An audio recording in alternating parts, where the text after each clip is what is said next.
Welcome to the More Than a Doctor podcast, presented by LaDoux Animal Wellness and Nutrition. Veterinarians are more than just doctors. We are significant others, parents, friends, mentors, teachers, business owners, creatives, entrepreneurs. But above all, we are people. And as people, we live life through our experiences. And by sharing those experiences, we hope to make our community better, one conversation at a time. Today's guest is someone I've had the privilege of working alongside not once, but twice. First in a corporate setting, and later on in a private practice undergoing a transition. Over the years, I've seen her dedication to patient care, her ability to connect with clients, and her commitment to her own growth firsthand. Since then, she's taken her skills to the teaching hospital at LSU's College of Veterinary Medicine, where she continued to make an impact on patients as well as shape the next generation of veterinary professionals until she made the tough decision to make a change of scenery. She'll share what went into her choosing peace and connection for her marriage and her family over the stressful roller coaster career veterinary medicine can be. In this conversation, Heather LaDoux Argrave and I will dive into a topic that every veterinary professional and student can relate to: finding work-life balance in a career that's as demanding as it is rewarding. We'll explore the challenges, the wake-up calls, and the strategies that have helped her navigate corporate, private, and academic arenas, while still carving out space for life outside the clinic. Whether you're just starting in your career, feeling the strain of burnout, or simply looking for ways to protect your time and energy, this episode is packed with insights and real-world advice you can take with you into your own journey. So, why don't you tell us a little bit about yourself? Walk us through like your career path. Like, how did you get to this point that you're at now? Well, I'm a millennial, so I didn't have anything to go on anyway. No, that does stay true, but actually I went to Southeastern and had my bachelor's in business management. Okay. While I was in school, though, I was doing pharmacy technician work, which is what introduced me to the medical field in general. Right, I remember. Loved it. Did it for about 12 years, but, pharmacy technician work can only take you so far. So I'm like, I'm going to be a nurse. And did some volunteer work, still worked in hospitals as a pharmacy technician, did a lot of observing and everything. And then finally I took the plunge and did an actual CNA job. And no. Absolutely not. Oh my gosh, I can only imagine. So after that, I just kind of sat there and was just like, well, I have this business degree and I don't do anything with it, but I appreciate one aspect of every field, the business side, but I love the medical field. And then, when I realized nursing wasn't my thing, I reached out to a friend who I actually used to work with at Raising Cane's. And he is a vet tech. He's still a vet tech now. And I spoke to him about everything. And he's just like, you would be really good in veterinary technology. And I'm just like, okay. He's like, you love animals. Like, I've been taking my pets there, blah, blah, blah.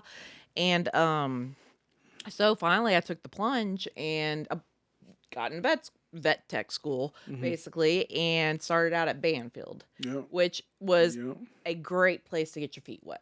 I agree. Absolutely. I agree. I would definitely agree with that. I mean, I think Banfield can sometimes get a bad rap, but I think depending on the stage that you are in your journey, I think there's definitely a place for it. Oh yeah, because absolutely. I think it being the first stop, as far as, like you said, getting your feet wet, kind of giving you the framework to the basics and building a foundation is a good place, because it's going to make sure that the level of care and attention is where it needs to be, and that will prepare you for everything else that you want to do. Absolutely. Yeah, no, Banfield made me start loving the job. And, at that point, I'm one of these people that I don't have to be the best at my job, but I have to know every aspect of my job. I don't need to excel in it. I need to be able to carry myself in it, kind of thing. Gotcha. And Banfield, like I said, was a good place to get my feet wet and everything. And then slowly I moved to different just GP clinics in general, checking things out. And finally I was like, no, I want to go to academia. Okay. And that's where I ended up at LSU. Yes, indeed. So I guess even with LSU, because I know like Banfield is actually where we met, Hmm. and then we had the opportunity to work together again at one of those private like GPs, or they were Hmm. kind of in transition per se. Yeah. Um, but what was it that from that got you from I guess to the point where you decided that transition to academia was where you wanted to go, or what was your calling at the time? So the business aspect of it, Okay. corporate clinics, they get a bad rap for being about the numbers sometimes. Mm-hmm. They truly are. But it also depends on your market at that point. Yes, Um yes, I can concur. yeah. And if you have your good have a good marketing manager and anything like that, it isn't a numbers game. It's still patient care at that point. Right. Um and GP2 just it got redundant after a Mm-hmm. while. It's vaccines, spay, neuter, vaccines, glucose curve. Yeah, yeah.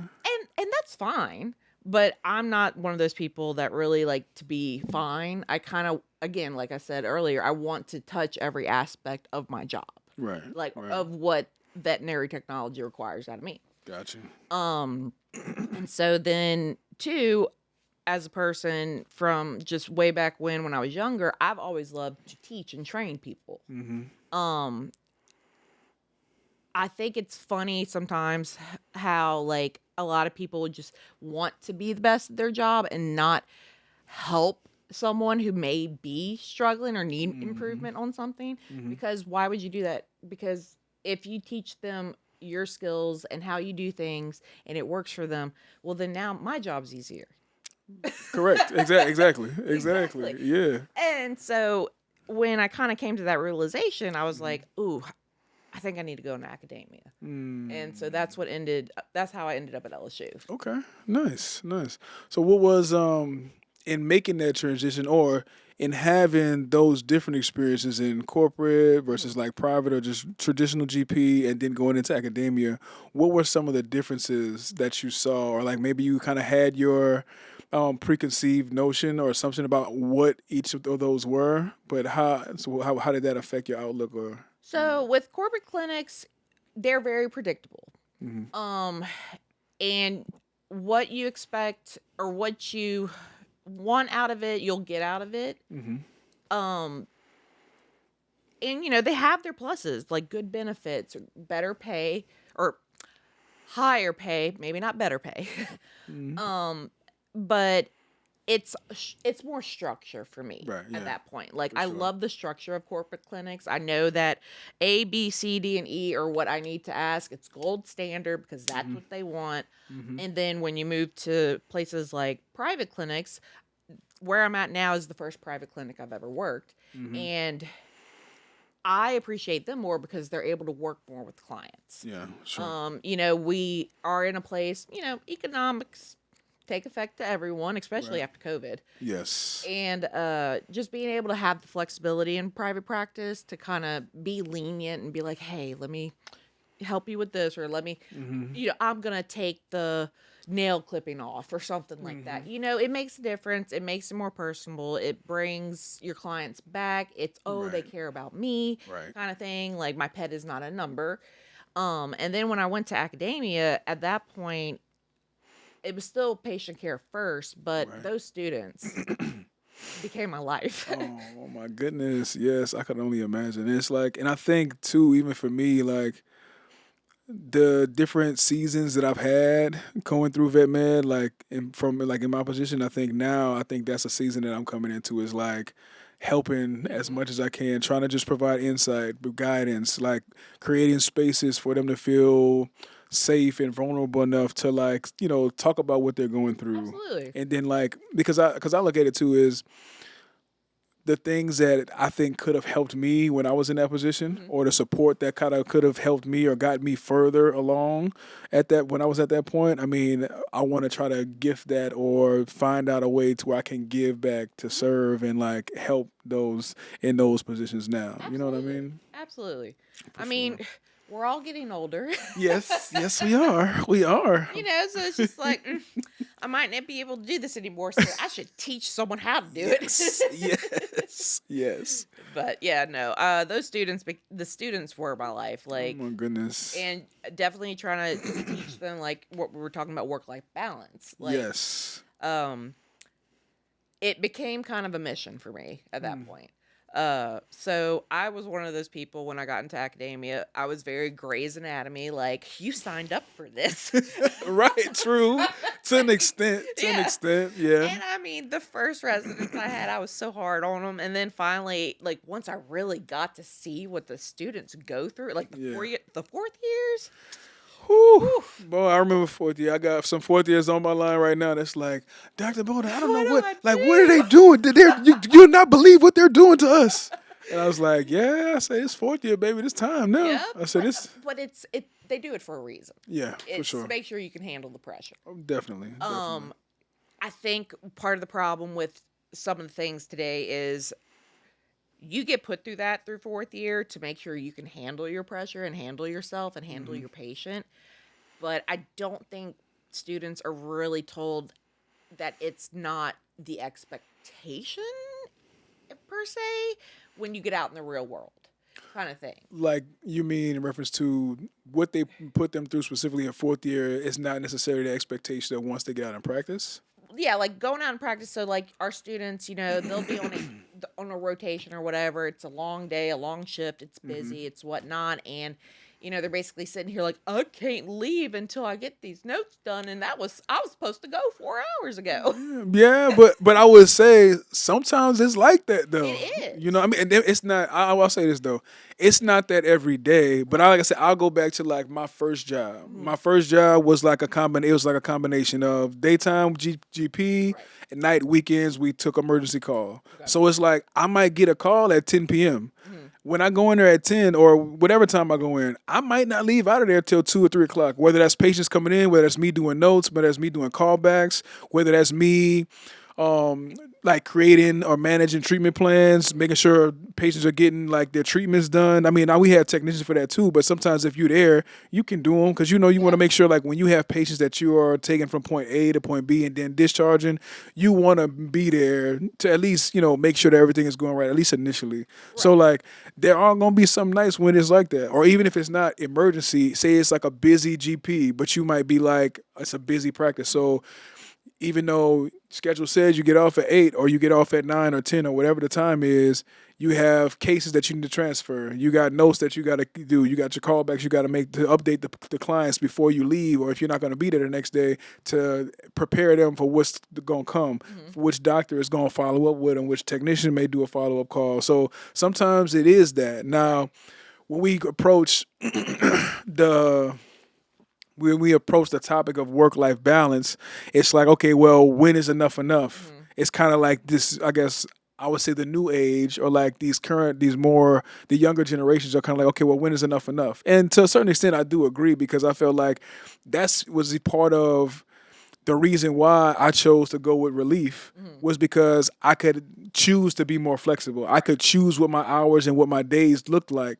And so I get it. But at the same time, you have to figure out what that's going to be for you. Because everybody's line may be a little bit different. Right. So and that's what I kind of mean by it's not the expectation. It's you're drilled down in vet school, but when you find your niche, find what you want to do, find your clinic you want to work at, kind of thing, at that point you gain more control of yourself.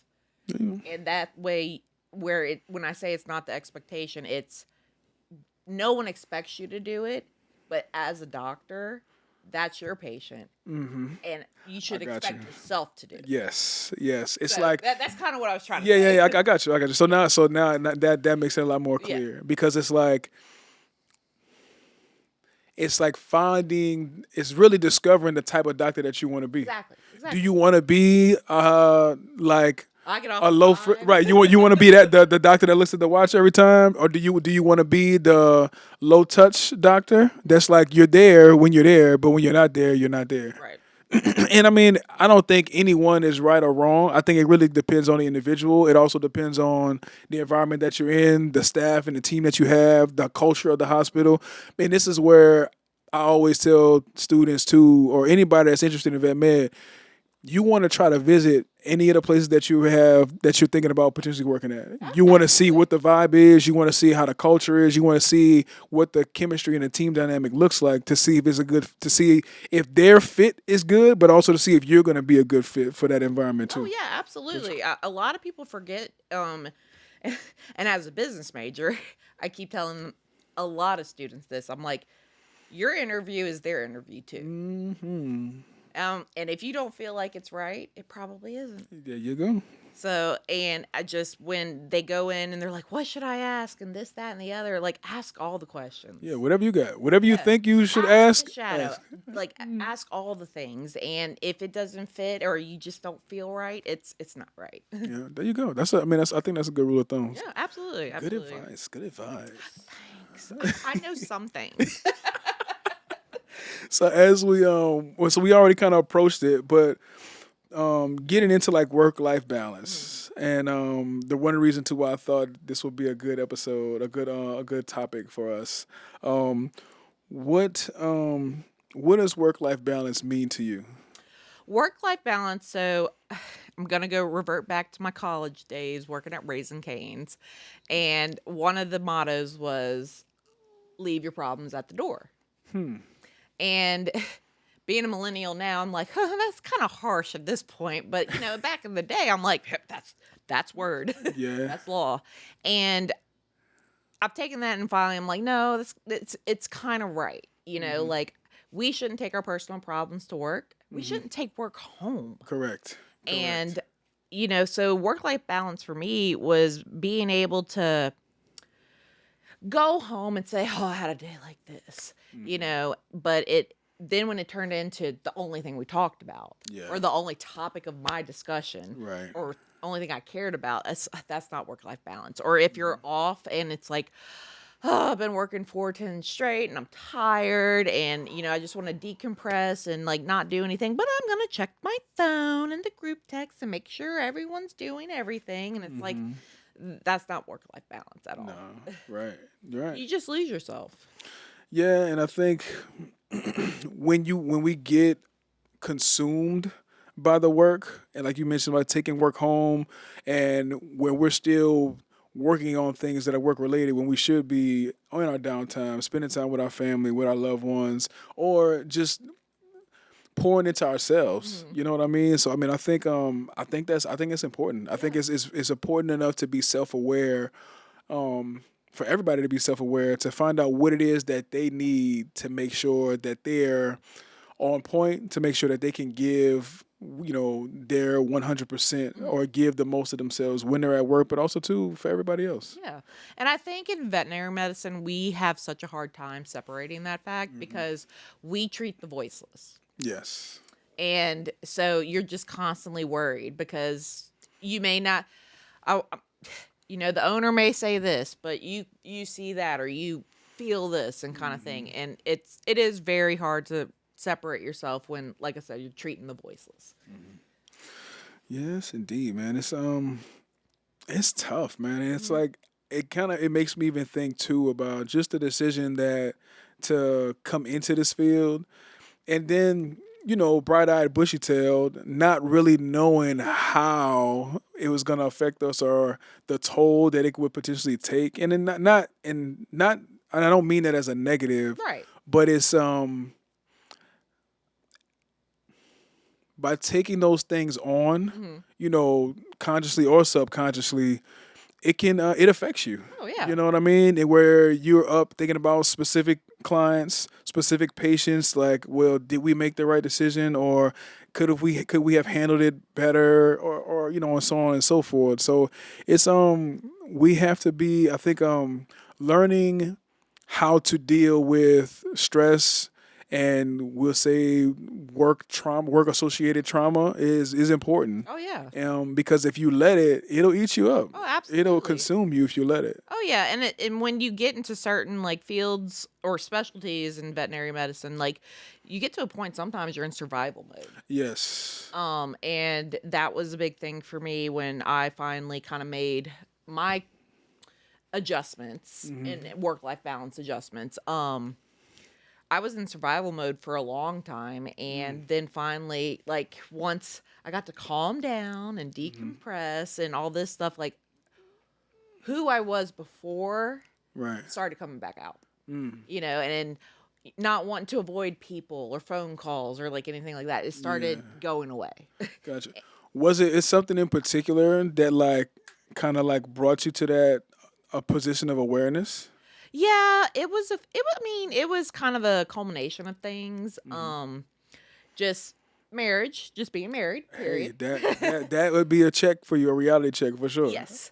Being married, period. And then, like I said, being off and still checking in on work, kind of thing. And then just for me, I just finally kind of lost interest in stuff. And I never really got into a huge depressive point or anything like that. I'm just tired. Yeah. I'm just pooped. I just Yeah. want to go to sleep, kind of thing. And it just finally got to a point where I'm like, this isn't life, kind of, and as much as I love my job and as much passion as I have for it, I have to take care of me at the end of the day. Yeah. Yeah. And I guess to seeing it from like in these different settings, was there a particular did you notice that in the seeing this in different settings, did you notice a difference in how that work life balance or like the stress was handled? Like between like say more people that had been in the field for a while versus like new grads or like new technician students or anything like that. Did you see a difference in how they handled it, or if they were kind of like giving like tips or like guidance on how to deal with it? I mean, for the seasoned ones, no. I mean, they're just kind of like, this is what it It is, is what it is, yeah. kind of thing. The newer, the fresher faces, coming through and everything, they were definitely more vocal at the point. But again, I become seasoned, and Yeah. I become, it is what it is. Yeah, I got you. And that's not healthy. So, that's why I think at this point, like, it's important to learn your boundaries, Right. set your boundaries, and live by your boundaries. Right. No, you're right. I agree. I totally agree. I think I think setting the boundaries, figuring out what you want them to be. And also too have like the thought too that the boundaries can change. Yeah, I think as absolutely. you go through, and I think when you're younger, you're fresher out, you're more bright eyed. Like your boundaries, they may be a little bit more outstretched or like further out. It may take a lot more to get you there. But then as you are getting older and as seasons change in your life, like personal more so, whether you married, kids, those things, or they're going to change, because I mean they definitely changed for me, and I think that was the one realization that I came to is like, man, like you putting in all this time, but you like neglecting the time that you should be spending with your family and kids at home. Yeah. So it's like that was a big change for me when I could like visibly see the effect of all the time I put in at work and how it was affecting my family, and that was the thing for me, and like me seeing that, and now like having dialed it all the way back, but then started to slowly implement or re-implement things, seeing the difference is like you said, night and day. Oh, yeah. You know what I mean? Like making sure that I'm making sure their cups are full. As much as I can to the extent that they need to be, where they are receiving what they need. And then that also too fills my cup in turn, and then allows me to do what I need to do on my end. Well, and I've always told you that's one thing I always admired about you. Yeah. Was, when you needed to take care of things, you took care of things. Yeah, yeah. And you and I have many text messages Yeah. throughout the years where I'm just like, yeah, you're doing it right. You're setting your boundaries. Like, you are making sure you're doing it for your family. Yeah. And I think, like I said, I mean, a lot of people get just skewed from it. Yeah, yeah. It's so important though. Like it really is. It's like when we talk about mental health and we talk about self care and like all these other things. I mean, people throw the terms around, but like I think this day and age, one difference I think in this generation and even ours to an extent is that we have not been afraid to voice our opinions, and we aren't afraid to be vulnerable. Yeah. Where like before, how we mentioned, like, I guess more old school or The back millennials. yeah, it's We were like traumatized. right. This like, oh, you gotta suck it up and just get on, just get with it. But it's like we have seen the product of what that has done over generations. You know what I'm saying? I actually have a quote I wanted to read to you Sure. on that topic. Let me find it real quick. I'm sorry. No, you good. You good. It's perfect. It was, and I asked Chat GPT to help me, and I love it. I'm sorry.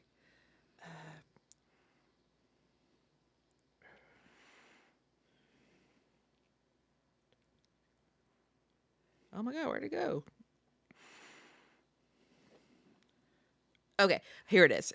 It's better to protect your well-being early so you can sustain your passion for the long run. Who's that by? Chat GPT. Shout out to ChatGPT.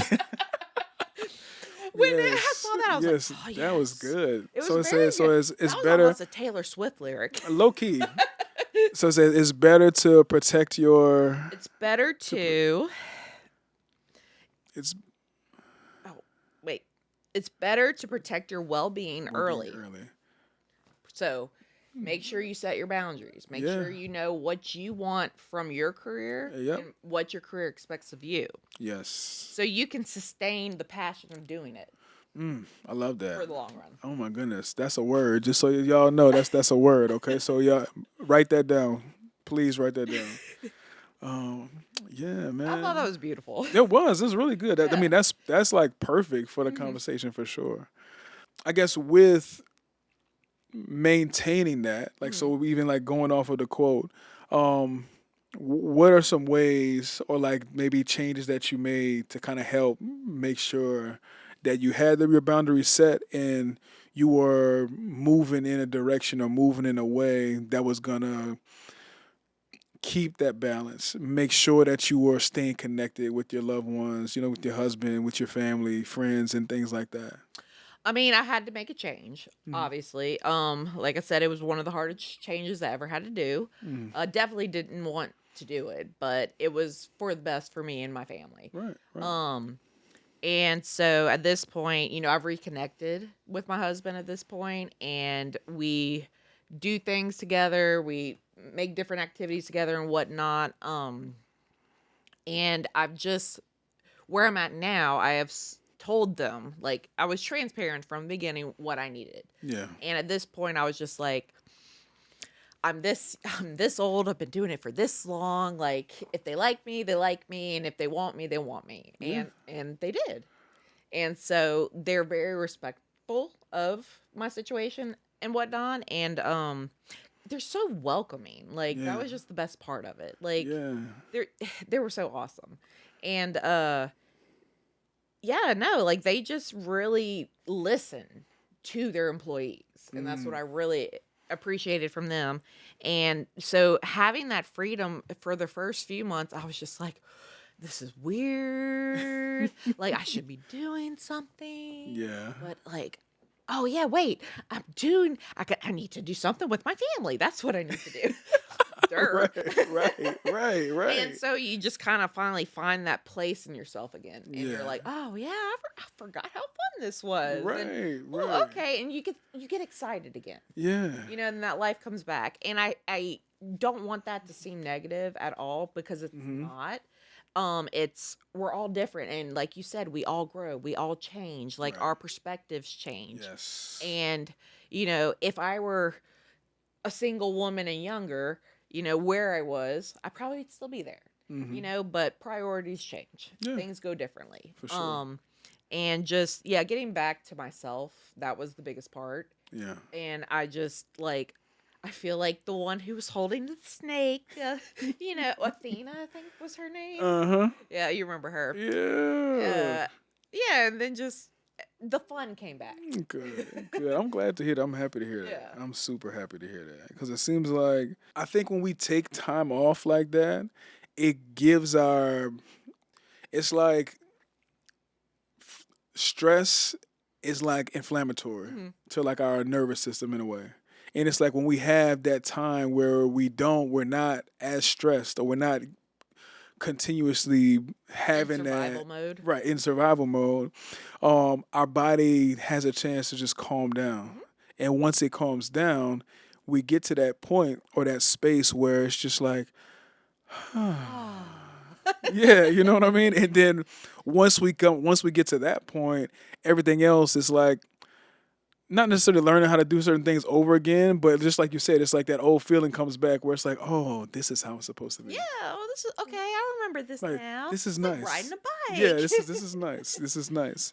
And I don't mean any of this in a negative way. Burnout is burnout. Oh Burnout no, for happens sure. anywhere. I've been there. Yeah, I've it been happens anywhere, everywhere. It comes, it goes, and all this stuff. It's, it's just making the choices for the others, like in your family, Right. kids, and all that stuff. It's taking those priorities. Yeah. And that's what makes veterinary medicine so hard sometimes, because Mm-hmm. you feel like sometimes you feel like you might be failing your patients for taking time for yourself. Mm-hmm. And again, that goes back to being the doctors and the nurses for the voiceless. Right, We just right. carry a whole different weight on our shoulders at that point. Right. So is there a way to do that without feeling bad, without feeling guilty? I mean, there will be. I hope one day. It's more just making sure you know what you want out of the field Yeah. and what you can give to the field. There you go. I could give more to the field, and I will give more to the field one day, Mm-hmm. but I need a break at the moment, and that's okay. I think you're right. And that's absolutely okay for me to Totally do. That fine. doesn't make me a bad nurse. No. That actually makes me a better nurse. I agree. Because like I said, you having the awareness and knowing what it is that you need in this season is only going to prepare you and make you better for the next season that Yeah. comes. Because you can only be as good to your patients as you are to yourself. Ooh, I think I might have said that.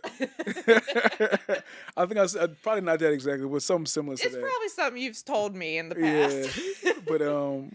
but it's so true though. It's so is. true though, because like I said, if it's like if you're not being good to you, who else is gonna be good to you? And I think that might have been my wake-up call or aha moment at one point. Was I started feeling like I was failing my patients. And Wow. I know I'm a good nurse. Yeah, That's the thing. for sure. I know I'm great. I'm not great. I'm cool.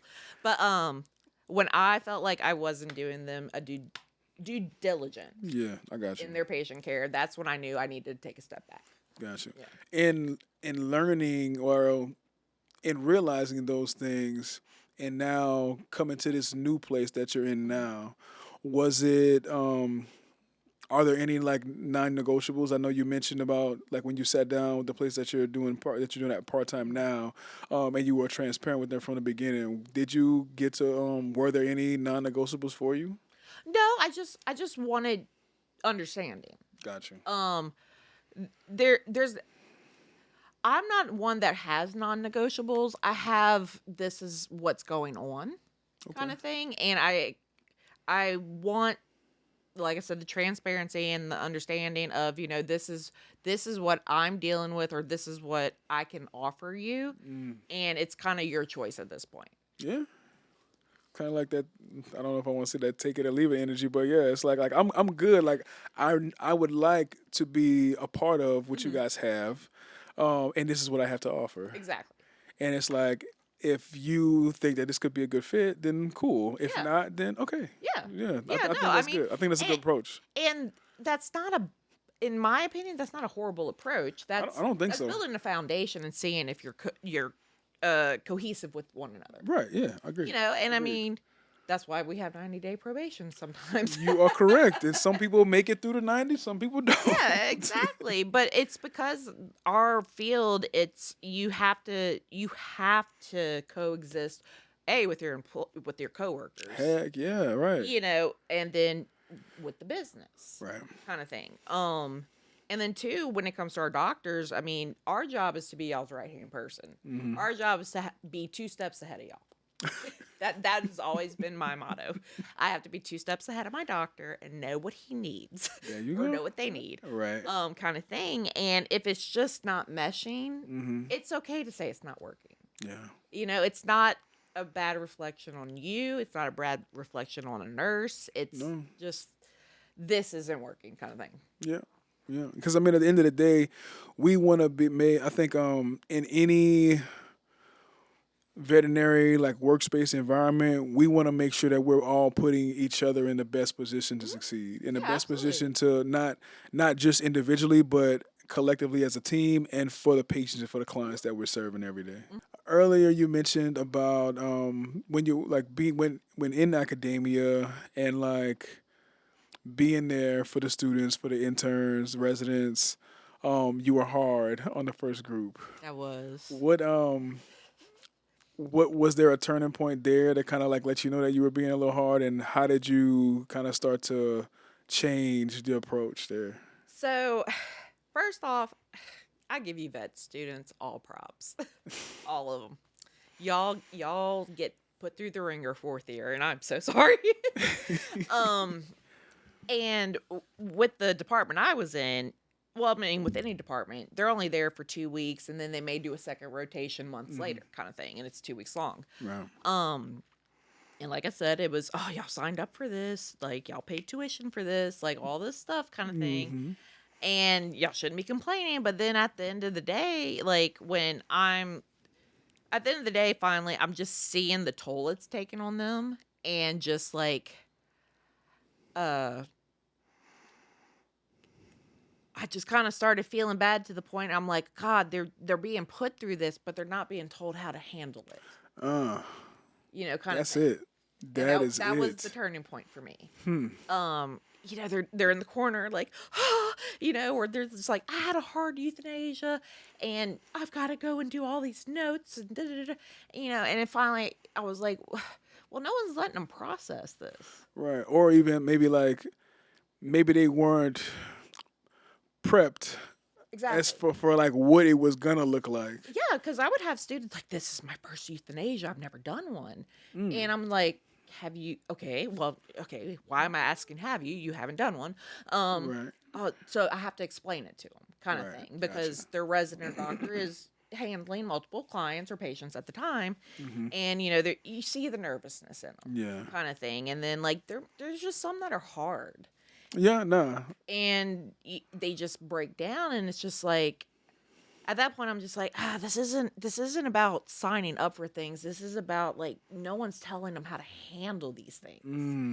And so like, that's when I kind of sat there, and I kind of became my personal passion to be like, it's okay to process this. Right. It's okay to step back for 5 minutes, go get a Coke, Yeah. go do something and just breathe. Right. Like, it's okay to have your moment of vulnerability. Take a second, take a deep breath, and then get back.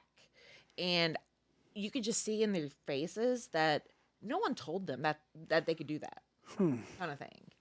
That's so.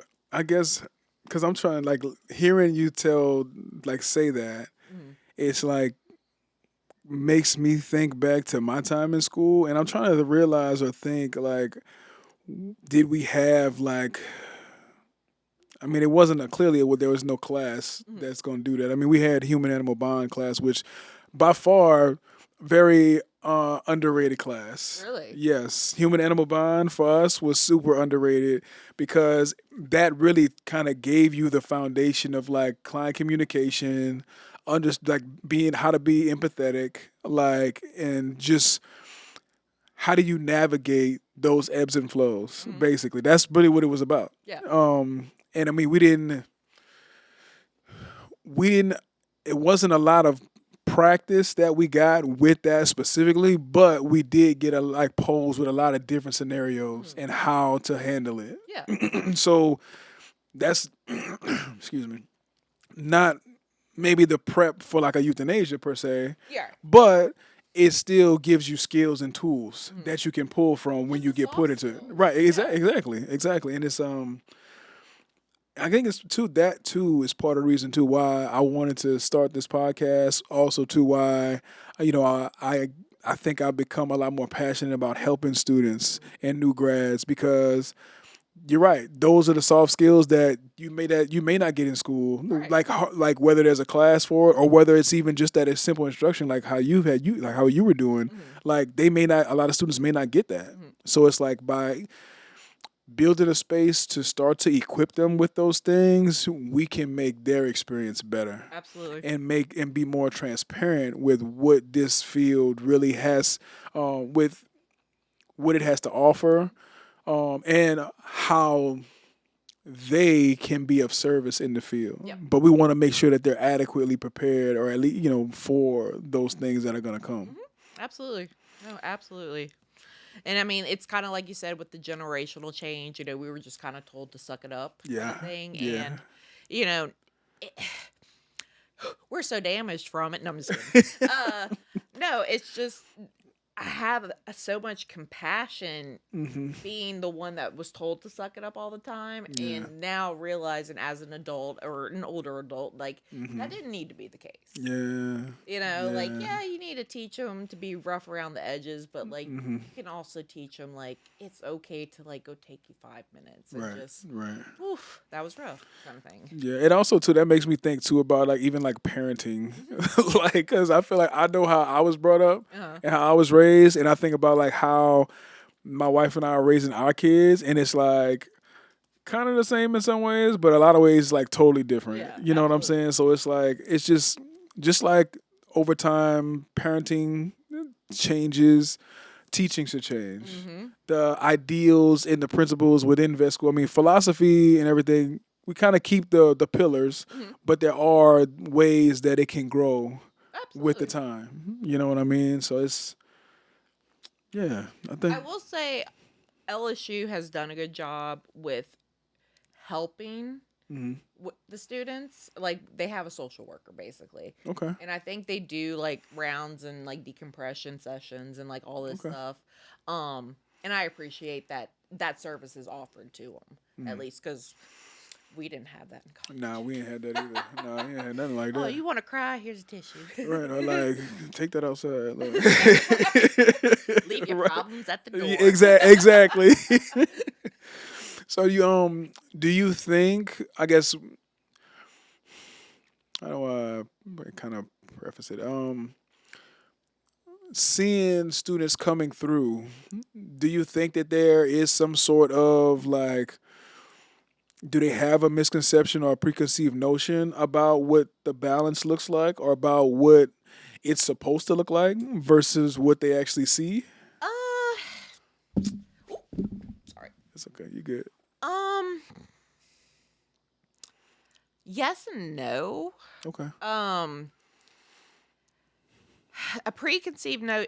Yes and no in the sense of you do have students who have never touched an animal. Right. Versus students who have been techs. Right. You can definitely tell the difference. I'm sure. I bet. And I feel like the ones who have had their experience in veterinary medicine, even before vet school, their preconceived notion is pretty much like, I already know what I'm getting myself into. Right. Where the other ones who they grew up and have this passion and maybe like didn't have the opportunity to get like their feet wet beforehand. They're more kind of like, I'm the doctor and I'm in charge and blah blah blah blah blah, and I'm just looking at them like, you have no idea. You have no idea. No, it's not.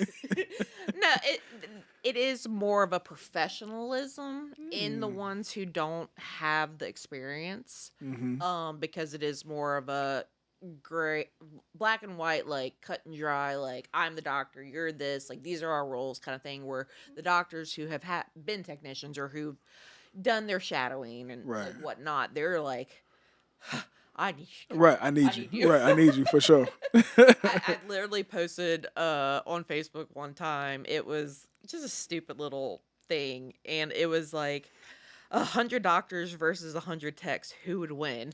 I think I saw that. I did see that. Like, you guys. I saw that. I did see that. Yeah, we wouldn't know where to find anything. I saw that for sure. But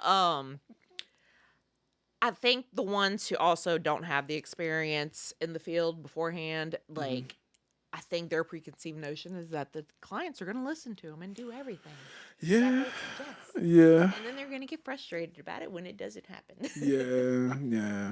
But I mean, that's just something they're going to have to work on themselves and Right. grow into, and just kind of, Yeah. and it also depends on the demographics. That's true. And I mean, I'll say this. I mean, I've worked in across a vast You have. demographic. Like just in, if I go back to like in within certain hospitals, certain states and Yeah, cities, I was about to and say like states, man. it don't really. I mean, you're gonna always have clients across the board, whether they have the money or the means or they don't. Because I've had clients. I remember when I was in Vegas, I had a client like this client. I think he was an MD. His wife was like a psychologist, so she had like a PhD, if like for sure. So they had like money in the area that we stayed in. Bro, you wouldn't believe some of the houses that was there, and like he just flat out told me, he's like, no, I understand. He's like, but I just don't want to do that. Like I just don't want to pay. And not like he wasn't gonna do anything, but he was just like he was being, I guess, maybe like logical or just like looking at the finances of it, and like look also too looking at like his dog, because the dog wasn't a younger dog, it was an older dog. He was just like, it's just not like, this is just not something that I'm willing to do Yeah. for the point that we're at. And Right. like he would say that, he said that point blank. Yeah. Like even after I laid out all the options, made the treatment plan, saying, okay, we can do this, we can do this, we can do this.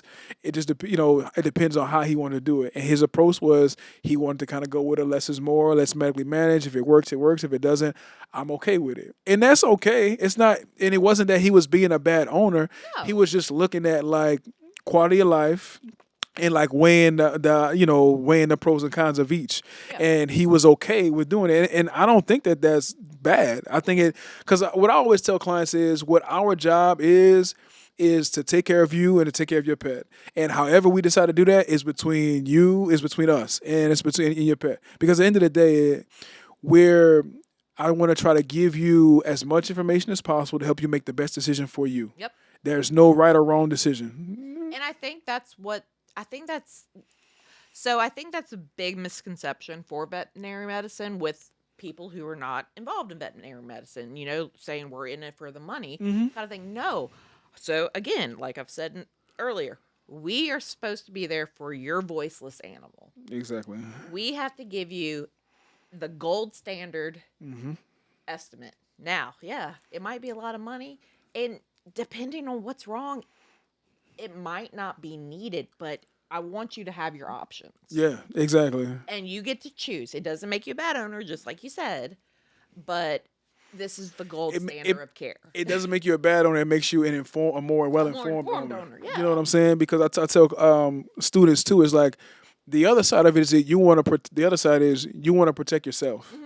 You never want to be in a position where a client is going to come to you and say, well, doc, you didn't tell me this, or you didn't tell me we could have did this, or you didn't tell me that this could happen. Yeah. You always want to lay out as much information as possible and let them know that it's possible that even with this treatment, even there, Might not work. exactly that, but you want to make them aware of that, because even though you know that, they may not necessarily know that. They may think whatever this magic treatment plan that you make up, they may think it's gonna cure Fluffy, but it might not. It's gonna feel 8 years younger. Yeah, but but if that's not the case, you need to let them know that that's not a possibility, or the possibility of it may not be high. Yeah. And as long as you can do that, you'll always be in a good spot. Absolutely. Because what that will do is it's going to help you build the trust. It's going to help you build the rapport, and that's what's going to help. What is going to make them come back to see you again. Yeah. No, I agree with you completely. I know you mentioned about them now having like a social worker at LSU. Have you seen any other like positive changes that they've been doing to kind of help students have cope? wellness days, like mental wellness days, Oh, and for like real? wellness weeks. They bring the What? service dogs to the library. Come on, Oh bro. yeah, they had a Bernese Mountain Dog, and I was like, but they just don't live long. That's what's Anyway. up, right there. But no, I mean, yeah, LSU tries their best, and they do their events and everything like that, and they have their social worker that people can go to, but too, like, for me, I felt like at a little bit I became the quote unquote social worker for some. It was really nice to be in a department that was so high stress, Okay. that the students were I need you. I need you. I need to lean on you. I need you, Heather. Like, talk me Aw. through it. Like, what should I do? What should I do this? I gotta cry. Like, and I'm just Aw. like, okay, well, look, we're here. Right. Everyone's alive. Like, let's just breathe. Just breathe. Yeah. Oh. Um, but yeah, no, mental health is just so important, especially in our field. Yeah. For If sure. if we can't contain our mental health, I mean, we're doing such a disservice to everyone. Yeah. Yeah. Including ourselves. Yeah, Including absolutely. ourselves. Yeah. What have you been working on? I know you mentioned about being part time, but are there any like passions that have been reignited from your time Um, off, or anything? Have you gotten into anything new? Remember Kayleen? Yes. How is she She's doing? doing great. She's in London right now. What? Okay. Shout out Yeah. to Hey So, Kayleen in London. Kayleen and I started a small business. Uh oh. It's called Bestie's Bark. It's on Etsy. Nice. It's personalized bubble bead collars, like the round pearl things Okay. that you start. Yeah. We do that, and then I make like personalized resin tags based on just anyone's inspiration. Okay. And I've always been a type of artist. I used to sketch, and I've actually used to paint and all that stuff. Yeah, I So remember. Yeah. this is kind of a different medium. Got you. And I'm really enjoying it. But I do that. I'm obviously a big Swiftie, so Yes, my yes, girl's got an yes. album coming out now. Yay! I'm sure this tour would be Fabulous. yes. But no, I mean that's kind of the only two things that I've really been busy in, and just still working on my certification. I'm at my second externship, and I just Okay. don't want to do it Oh, why? because it's so long. Yeah. How long is it? Like 40 essays long, Jeez, Lord. Oh my and video goodness. skills. Oh my. But Um, you can knock it out. I can. I mean, Brika got it done. She So. did. I saw Oh that. yeah, I and saw she's that. she's been my motivator since day one. She was the one at Banfield that taught me everything. Yeah. But I gotta catch up with her. Yeah. You got it. You Yeah, gonna we're do it. gonna You get gonna it. do it. You But gonna do it. yeah, no, that's really about it. Just actually enjoying life for a second, There you go. Because like I said, where I was, like I was just on survival mode for 2 years, Right. and as much of a passion as I have for it, like it was just time to take a moment for me. Yeah, I feel you. Because I said, like we talked about before, I think you realizing that you needed it, Mhm. key. Yeah. And I think when you do go back in, full time, if you decide to, I mean, it's gonna make you better. Well, and like I said, you have been a big part of that. I From appreciate that. from both places we worked at, just when you said it's time, and I need to take time and like work on this, Yeah. and being able to walk away and do that, like being a regular person, like that was very inspiring to me. And be like, it's okay to do that. Like the world will not crash. No, If no, I take a break. right. No, they didn't, and I needed. Especially at that time. I mean, both times I think I needed it. Well, the first time at Banfield, I know I needed it. Yeah. At the other hospital, I think God knew I needed it. So he put it he organized and orchestrated everything to make that happen, because that wasn't supposed to happen at that time. That was such a crazy day. Oh my gosh, it wasn't supposed to happen that way, but it was a blessing in disguise. So Absolutely. And don't that's how I regret it. felt when I made my change. Yeah. It was so hard to do. And I mean, I cried for weeks Oh, and weeks and weeks and weeks. And I mean, even some of the students, like one of the doctors I work for now was a student of mine. okay. And like, she was telling me, they're texting me saying you left. Hmm. I was like, what? But it was flattering. Yeah.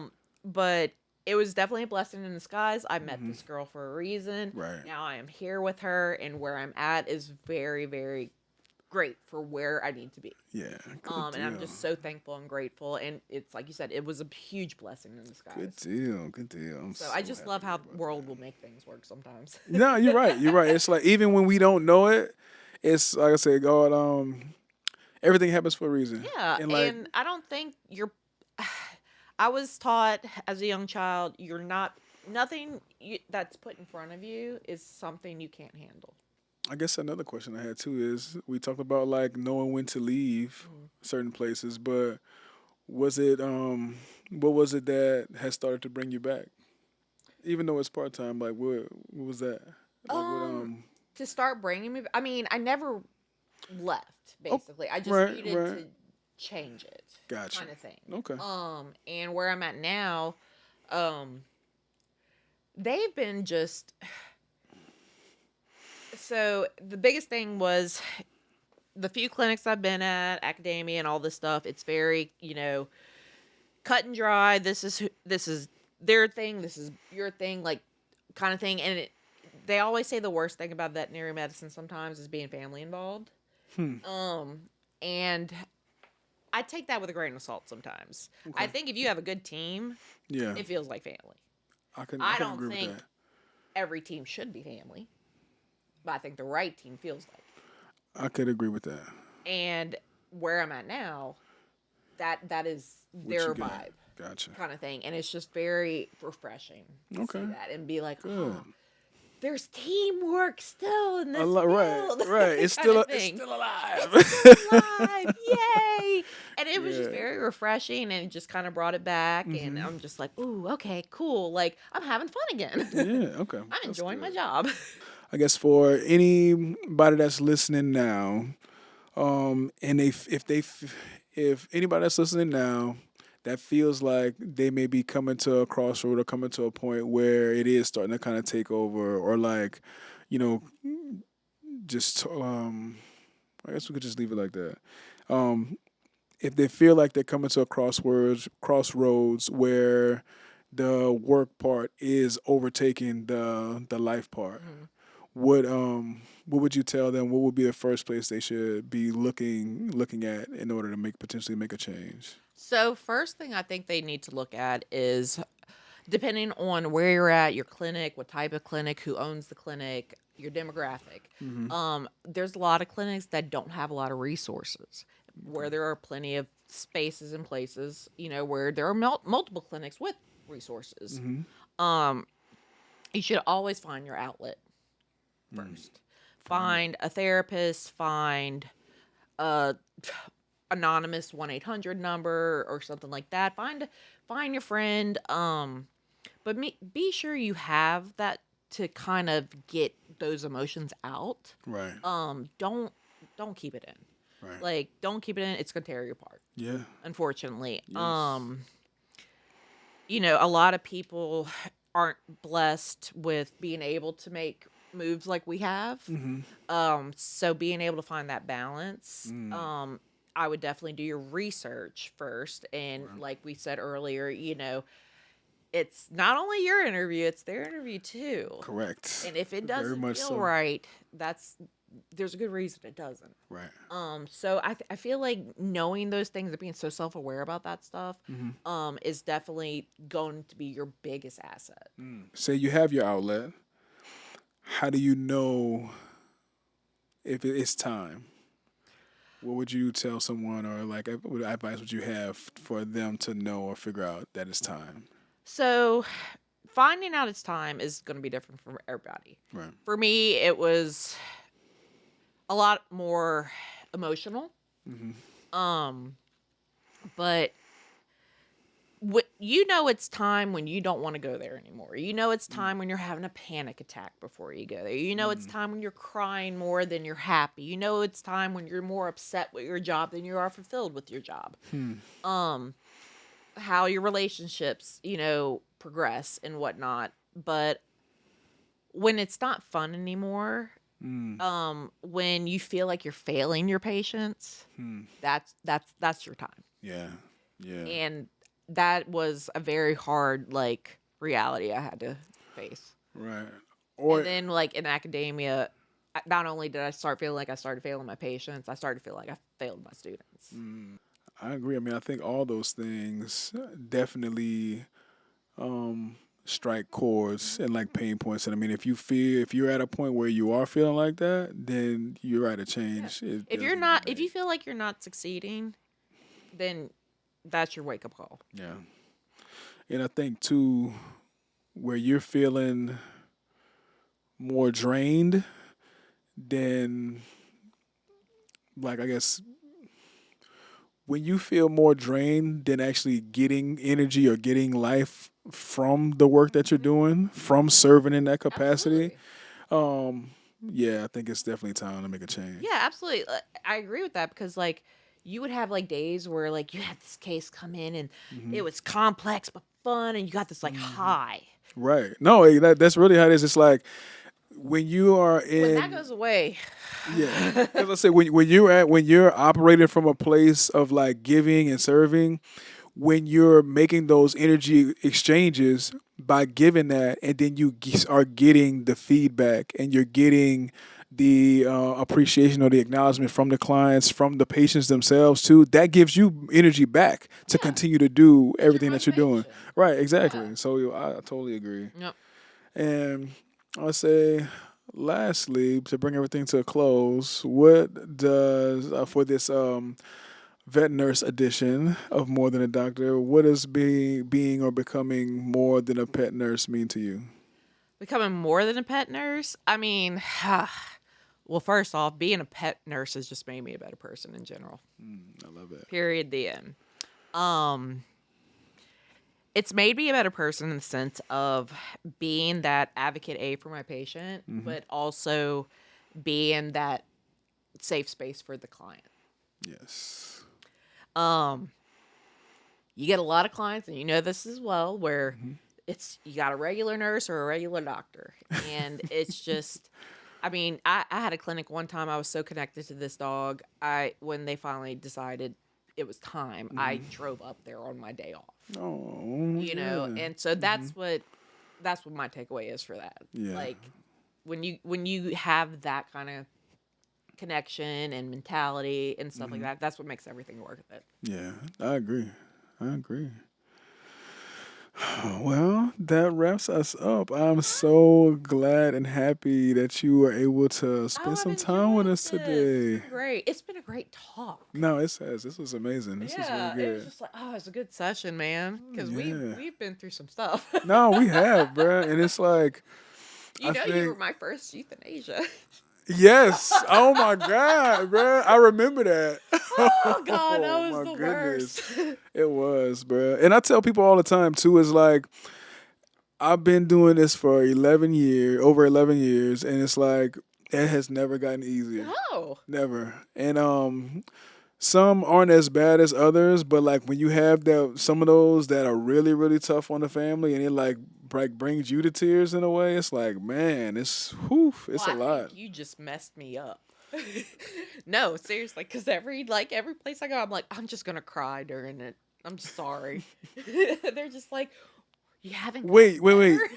I'm like, You no. you said I was your first. Were you talking about when I brought in Boston? That was your first one? Oh my goodness, yeah, that You was traumatized horrible. me. I traumatized myself, bro. That Yeah, was it was a tough. hard day. Yeah, it was tough. So for those of y'all who don't know, and we kind of going on, this might be like I don't know how what we'll do with this, but Boston was my wife's dog, and she had him when we first started dating, and we had dated. We moved to Vegas, came back, started working back here, and we brought him back. He wasn't doing well.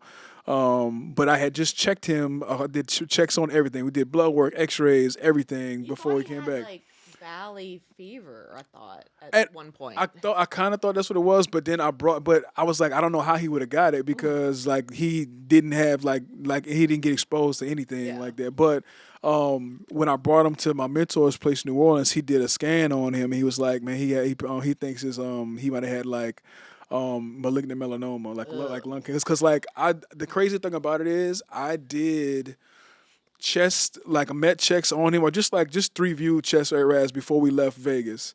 Yeah, I remember you Clear. telling me that because I think it was like in the file. Right, no, it was right, Yeah, right. yeah. So and they were clear. Mhm. Came back like 6 months later when I brought him to New Orleans and did X-rays and ultrasound at his hospital. Bruh, it was like nodule, like it looked like a freaking, it looked like a snowstorm in his chest. Oh my And I'm like, bruh, gosh. like it didn't make any sense, bruh. And this is like within 6 months. It was wild. That was how Tux's heart failure happened. Yeah, oh Yeah. my gosh, man. But Yeah, you messed me up. I'm sorry. I'm sorry. No, I was sorry. honestly, I was like, well, if this is gonna be the first, I'm glad it's a coworker. Oh my goodness, that was tough. Like I cried the whole way through that. I'm I sorry. know. Oh, I remember. Thank you for spending time with us at More Than a Doctor today. If this episode resonated with you, share it with someone. If you have any topics you'd like us to cover or any suggestions for future guests, you can connect with us on TikTok, IG, or YouTube. And don't forget to check us out on all of your favorite streaming platforms. Thank you. See you in the next one.